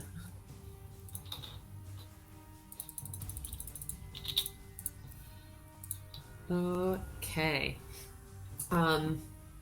And Gentleman Vampire is going to lash out at Hope in retaliation. And does hit her. And you see he like gashes her cheek, but she doesn't bleed. It's just like, you guys have kind of noticed this. It's just like these empty, it's like wounds, but no blood. It's like very bizarre. And then crouches down and is like, you're the brains, aren't you? And if I can, is gonna move through the light over here to you, Courage, and try to grapple you to take a bite because you're so tasty. Nope, that was Hope. Sorry, it's the same. Well, no, that was Hope. I don't want to roll as Hope. No, that's okay. Okay, it's the same stats. So does a 14 hit you? 14 misses. All right. Lunges out, but you see him coming, and I assume you dodge away. Or glances off your armor with your high neck and whatnot. All right. And now it's your turn.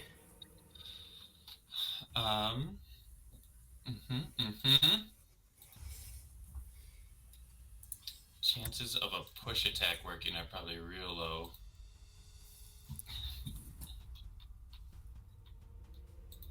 Yep.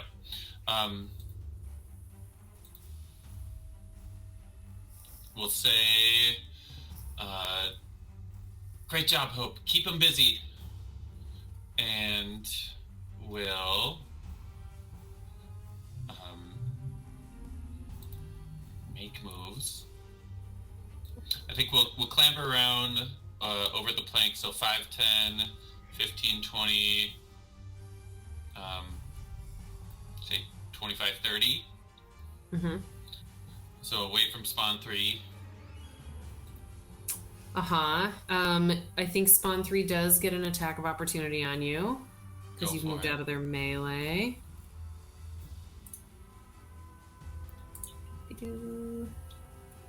Gonna go for another one of those claw attacks.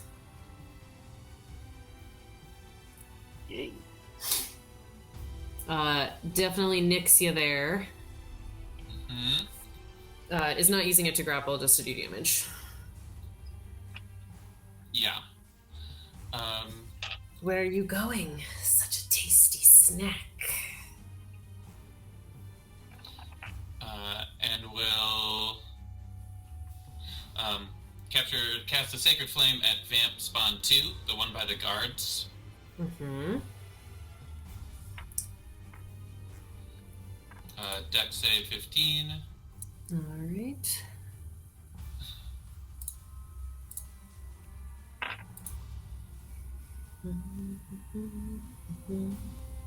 Saves. Okay. And we'll shout, what were you promised then? This wasn't it? What did you want? And that's it. Okay. You're yelling that to 2? Yeah. Okay. All right. It is this guard's turn. Guard 1. Guard 1, feeling confident from her last shot, is gonna go ahead and spear again. Oh no, she's grappled. I forgot. She's gonna use her spear because I think grappled she can still attack. She just can't move. And is gonna try to shove her spear up into the vampire's face. Ooh. That's how I imagine this going. Oh dang, and does it? Nice. This one bites. Do, do, do.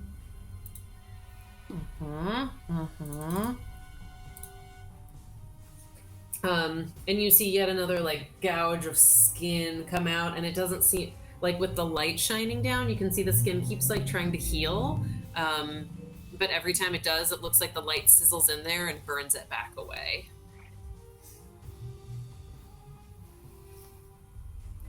That was them. Pete Shield leads these guards up the stairs. Yes. Pete Shield. I believe that's 60. Wait, why did you go back over there? Okay. 10, 15, 20, 25, 30, 35, 40, 45, 60. Yeah. Guards, to arms! We've got quite the pair here. And what's that third one doing? She's with us. If you say so.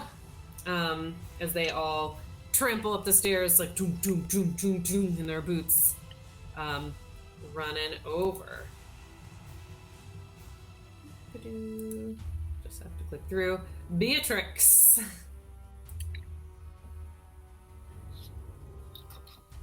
Fourth turn. Yeah. Racing through the streets. And at this point, she's kind of narrating her thoughts to Simon the horse a little bit, and she's like, "Swear to God, I swear to Lathander, if I get back and Courage is still trying to evangelize vampires, I will be taking a spear butt to her helmeted noggin." A glaive butt. Continuing on. Yeah, now I'm like, you should really, well, I guess around in D&D is a long time. I was like, 16 rounds still seems like a long time, but then when I think about it in like a minute's perspective, it's actually right on for how fast a horse gallops. I looked it up. You're a good sport, Beatrix. All right, round 26. Man, I hope you guys are taking notes because I have really been struggling to keep up with them. All right, Elandra, you've got your moonbeam going. It seems to be doing stuff. All right. So I think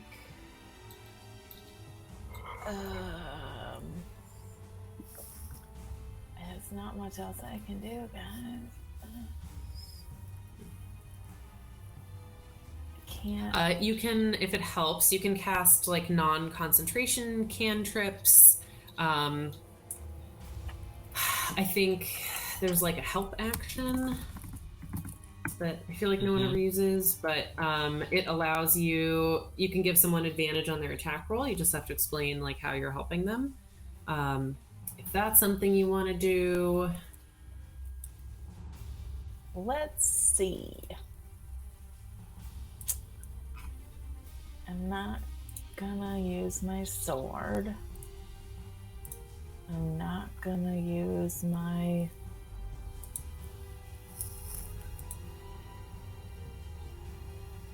Moonbeam is not gonna move. It's like a kindergartner song. I'm not gonna use my sword. I'm not gonna move my moonbeam.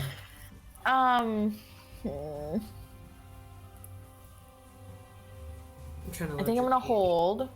Mm-hmm. Is Thorn Whip a cantrip? It is. It is. You could Thorn Whip one of them. That would imply that it's magical damage, then, right? Thorn was magical. Yeah, It is I magical think so. damage. Yeah. You can also, I'm just saying, you can use a Thorn Whip. In addition to doing damage, you can also use them to like rope someone and pull them. I think there's I didn't see it base. say that. So, if you were to say, want to pull someone into a moonbeam, I don't know if you've got enough movement to do it this turn, but just an option on the table. Yeah, it didn't say it could pull, it just says it lashes out. You used to be able to pull. My D&D Beyond taking forever to load. It says, create long vine-like whip covered in thorns, lashes out, melee spell attack against the target. If the attack hits, creature takes 1d6 piercing damage. And if... and if the creature's larger, smaller, you pull the creature up to 10 feet closer. And is it larger or smaller? It is. It is a medium-sized creature. Cool! Let's do it! All right. 5, 10, 15, 47, 82, right? 30 feet. I'm gonna try and find it. 5, 10, 15, 20, 25, 30. So I think if I'm right here, maybe? Or do I have to be like here? I don't know how I'm gonna get that whip through the wall. Past the guards. There's no way, you guys.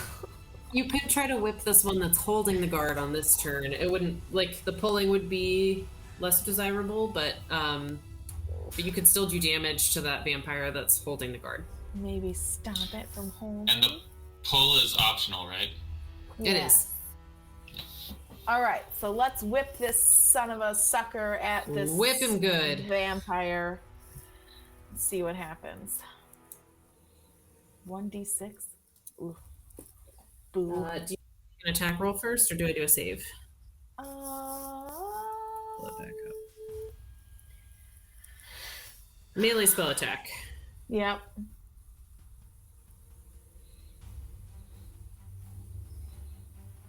So do I just roll?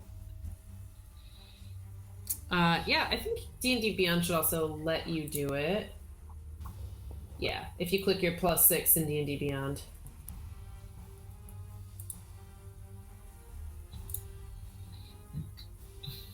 Oh. What? What did I do wrong? Well, we'll say it's +5. No, you need to roll a d20. Oops. Plus, and then in +6. I don't know. That's funny. You clicked. What am I doing? What? Are you trying to roll from D&D Beyond? Yes. Okay, so next to your Thorn Whip cantrip. Yep. There should be like a hit DC Got that it. says +6. Click that. Yeah. 7. Oh. Not good. It's not good. You see, so Elandra, I guess, feeling inspired, Definitely missed. runs up and is like, I've never done this before. What does it look like when you try to cast your Thorn? I feel like I'm gonna hit myself. That's what's gonna happen.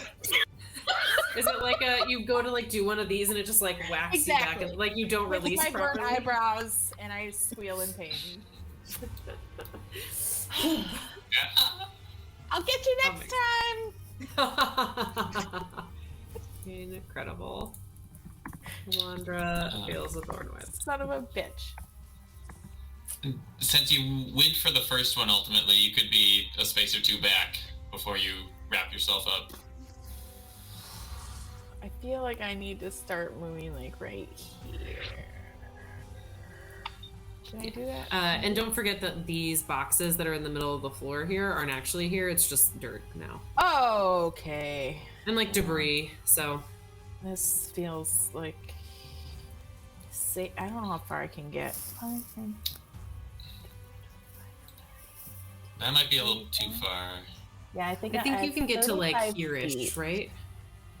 I was here 5, 10, 15, Oh, you have 20, 35. 25, 30, 35. So I think I can get right here about-ish. It does take some extra movement to move through Friend, right? Yep. So it takes 5 feet of movement to move through that guard. Because you have to be like, excuse me, pardon me, coming through. Okay. So, boop. I'll just leave myself. Except if you're Somehow Callow, there. because Callow is short Or and can shoot. run between their legs. Yep. Okay. Great. No, I love it. halflings can do that. All right, Lucian, you are up. Lucian's just going to maintain his place out there, keeping an eye on the windows. All If right. anybody else is coming, he's going to direct them in. Okay, sounds good. Callow? I guess I'll do the same thing. Just kind of being, still holding firebolt for something that might come through the windows. All right. Thanks. I'm sorry you guys have to wait so long to get to your turns, and then you're like, we're cool, we're standing. No worries. They're All right. safe. Yeah, that's true, they are. All right, so this vampire is gonna go ahead and make its Constitution saving throw against this moonbeam. Fail. Please fail. Hey! I will take that to mean it failed. I'm still watching. Oh, damn, it really failed. Not All right, one. go Yeah. ahead and roll a Dice. 2d10. Alright, not that. And Not that. Does that mean it's a crit? I don't think so. That's really funny. Matt Mercer made this mistake the other day. Or no, it was Marisha on an episode I was watching recently. Was like, they failed their save, so it's a crit. And Matt's like, it doesn't work like that. It was so cute. It's only It 5. is like circled around with 1 though. Like the circle on the Yeah, 1 just- is red. It is a critical fail. Yeah, to indicate that that it was a nat 1. Yeah. Although I think that would be really nice, especially for spellcasters that rely on spell saves for their attacks. Right. I think it would be much nicer, but Because it's I don't- because it is therefore impossible to crit with any of those exactly. spells that are safe. Anyway. Yeah, exactly.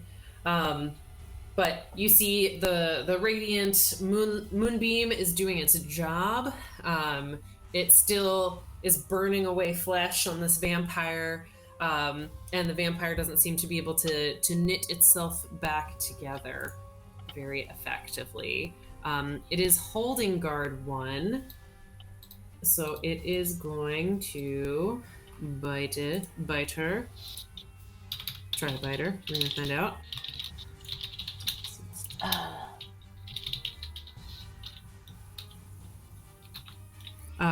But tries to get in there, but because of the light blinding her in her eyes, isn't able to see that there's actually a chainmail guard that sort of goes up her neck, and misses with her bite. And so instead it tries to sink her claws in for a second attack. except I didn't actually click the button.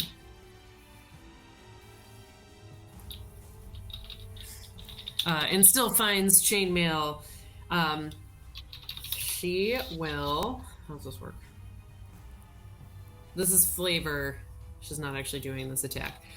She's gonna release her grapple, essentially like kind of shove this guard away and be like, too much work. Nope, that's not what I want. Can you click it? No. I'm gonna move your moonbeam for a second, Jeanette. Okay. Okay. 5, 10, 15, 20. Just a moment. I'm gonna put your moonbeam back. And starts to run for the window. As she runs past guard 1. Yeah, that's guard 1, I think, right? Yeah, guard 1 is going to make. I should really name them all. Is going to try to stab her with a spear. Are you guys enjoying watching me play D&D? You don't A want lot to of name people, man. animals that you're just raising for livestock. Oh no, is that how you're gonna feed Hope? No. And man, this guard's really something. As this vampire tries to escape, is able to just stab him in the calf.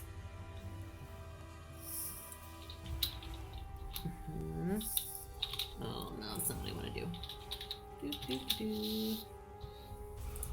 It would help if my alchemy were a little faster. I really like alchemy. I'm so excited for it to like work better on my computer someday.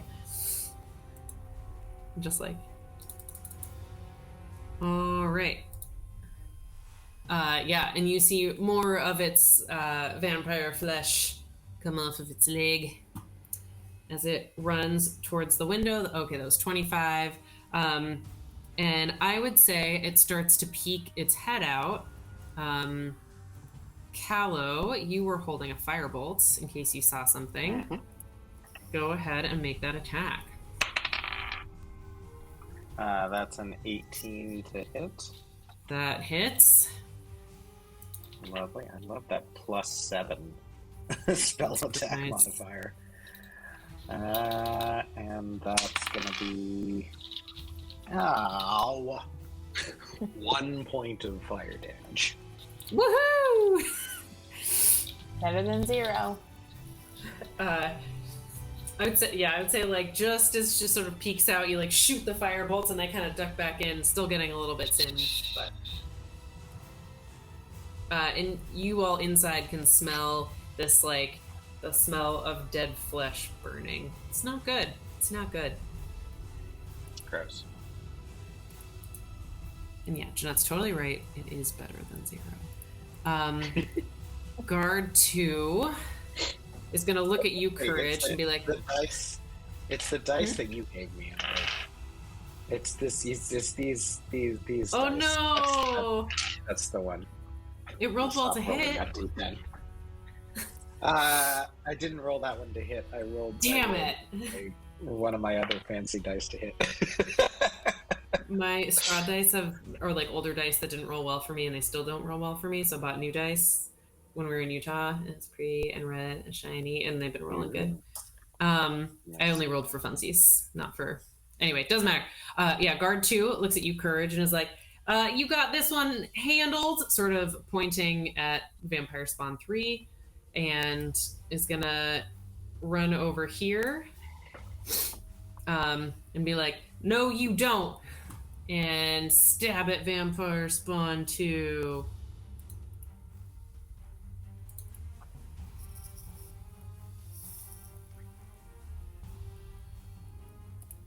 Ooh, but misses. He's new. And that was his turn. It's Hope's turn.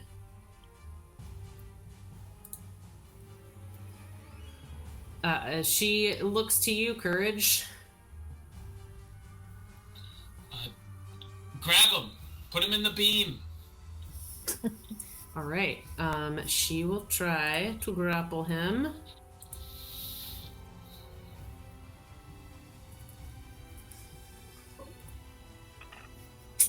But he dodges out of her way on his first attempt. How does a shove attack work? Because it's multi-attack. Knock it prone, push it away from you. Make an athletics check. And they... Okay. Yeah, I'm gonna say that this... I'm gonna rule in favor of myself. Hope is gonna move to the other side of this vampire. Is theoretically in melee, just silly hijinks. Is gonna go ahead and use her athletics. Sorry. Yes, she has to use athletics. And it will be a contested roll to try to shove the other one into the moonbeam. Wow, that's pretty good. And that's Vampire 3.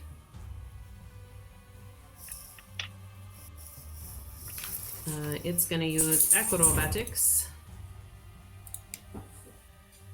to try to avoid. How we do? All right, it succeeds. So Hope, after trying to claw out at this vampire, comes around and is like, burn in the name of vengeance, and shoves it over here.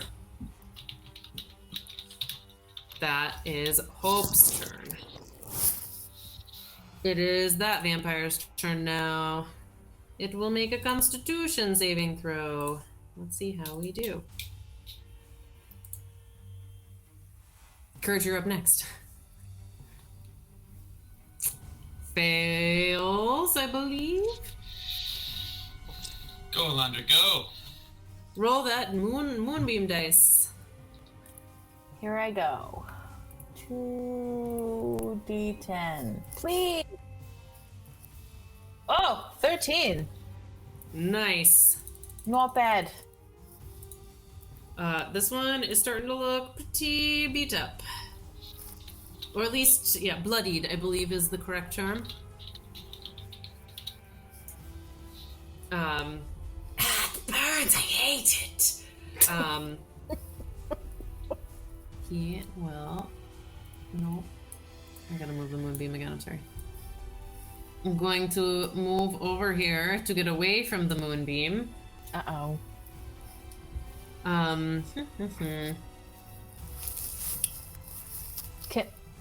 It's not my turn. Okay. Write down what you're thinking, because this is going to be the last round. For tonight, I mean.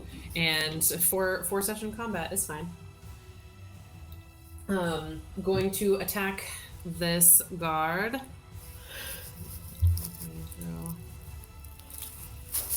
Gonna try to grapple her. This is the one that was previously grappled. How do we do? She still will, again, thematically say, like, she's kind of recovering from being pushed away from the other vampire. And this one takes advantage of the moment, grapples her. Let's see if they're gonna take a bite.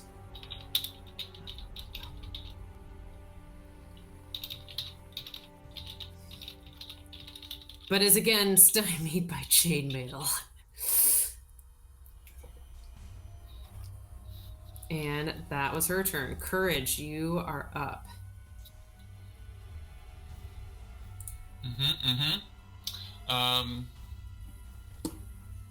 Oh yeah, what about those new guards? They're all upstairs. They just have really low initiative. Right, they did go. Yeah. You're doing great, Elandra. Keep this beam on them. I'm gonna take the disengage action to get back from this spawn. Well, actually, how are the spawns that looking? Wasn't Tom. That was me. I'm sorry. Sorry. How are the spawns looking? This one that is closest to you is bloodied, I think. Its HP is showing as 1 right now, and that is not correct. Oh, so it's almost dead. It's bloodied. So it's looking medium hurt, if you're unfamiliar with D&D terms. And spawn 2 by the window. This is really annoying.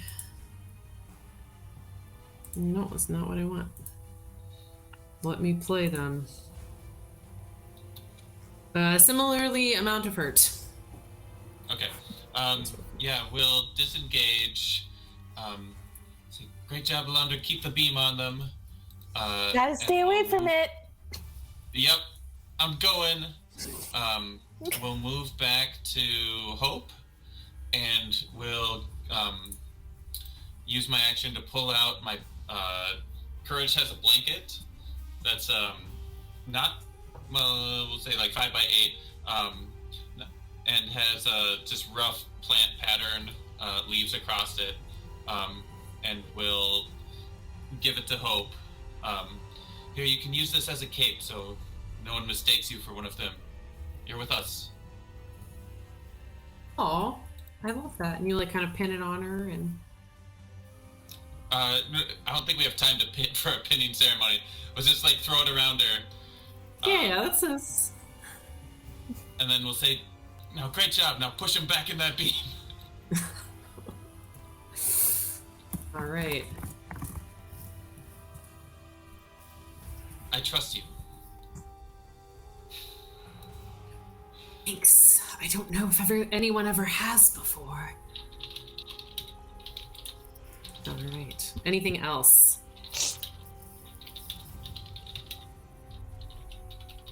I'm gonna assume no. Okay. Guard 1 is currently grappled. Notice that works pretty well before with stabbing while grappled, so we'll go ahead and try again.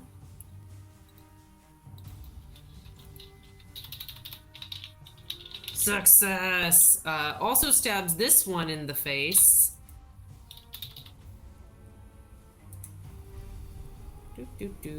Does some damage. Actually, does it pretty, like, really gets it in there this time. I'm gonna say it went up the nose. Like, the spear went up the vampire's nose and kind of, like, sliced half of it off. It's very Voldemort-esque. Nice. Okay. Great turn, Guard 1. Pete Shield and his band of guards. We'll look at you, Elandra, and ask, "Ma'am, you need any help here?" Yes. Yes, we do. Please help kill the vampires. Which For one the love should we of go God. for? All of The them. one by the window, preferably, so it doesn't get out.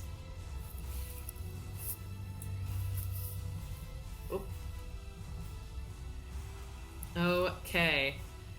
He is gonna go ahead. He's gonna grapple it. Try to. I'm just gonna roll an athletics check. We should kill all the vampires.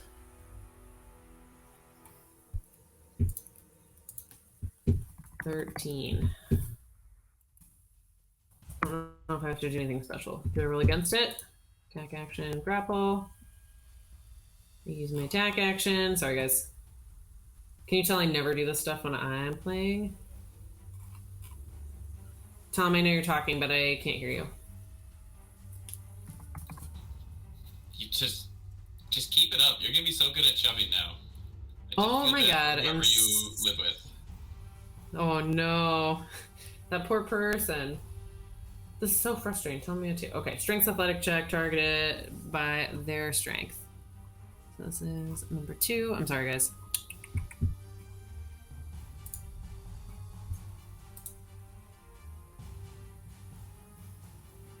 And they're gonna make a strength check.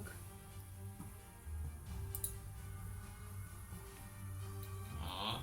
Wish I could like comments in the chat. I know, right? Pete tries to grab this vampire, but it's very dodgy.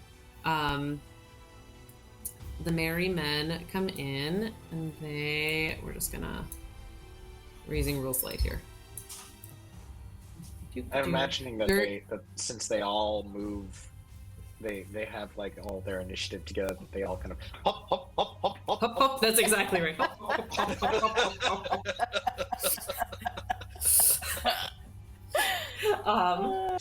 And I would say all right, and I would say between all, like, they are able to block the vampire from getting out of the window per Elandra's instructions. But I am gonna go ahead and roll some quick attacks for 3 of them. I'm just gonna do it all in the same one because it's faster. And guard 6 here. A 1.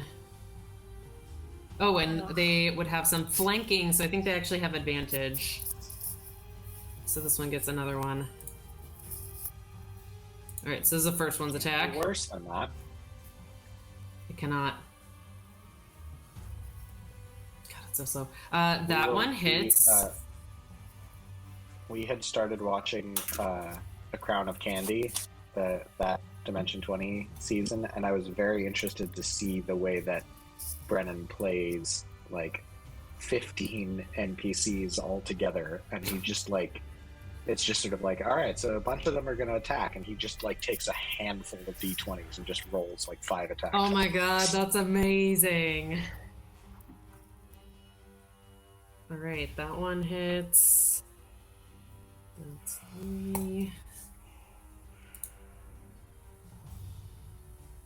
Gotta get these guards some fucking magical weapons. I know, right?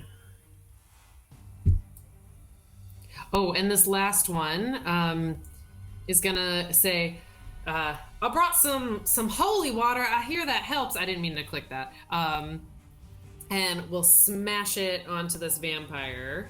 Hallelujah. I believe that's 2d6. Like, that's the sound it makes when you smash a holy water bottle. Hallelujah. I'm just gonna roll it here. Easier. 3 and 3. Roll 6. Perfect. An average. We love it. All right. So in total, they did 10 points of damage to Vampire 2. Be dead. Hop, hop, hop, hop, hop, hop, hop, hop.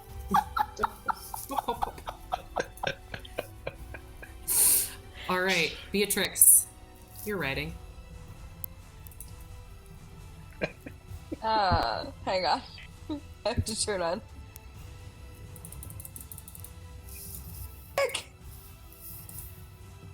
Why is it not working?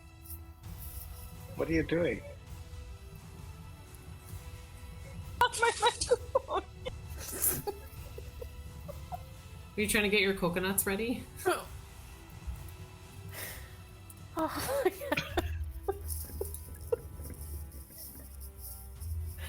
I can't hear Sally over this, but I can hear her cracking herself up in the other room.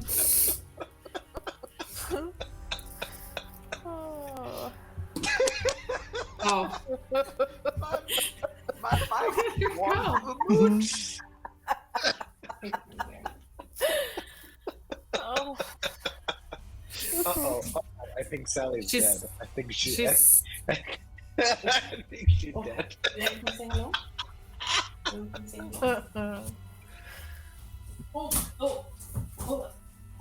Sorry, the most important. He insisted on saying hello. No, Tom, you're also muted. Oh, Barnacle. Barnabas. Look at that little Barney. I think Sally was saying she tips her horse. She puts Yeah. the horse into a somersault. There She you are. flips the horse. Yeah, it worked. She takes a turn too fast and rolls the horse. Come here, Bobby. Come here, Bobby. Oh No. But her abs are like really good, and she's able to stay on it like in a kayak. Turns out the horse is riding her. Bobby Oh, came to hyper check on me.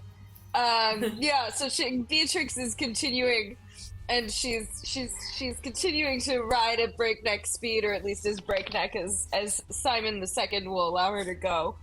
And she's saying to herself, you know, Gee, I wonder how many of them are still in that room.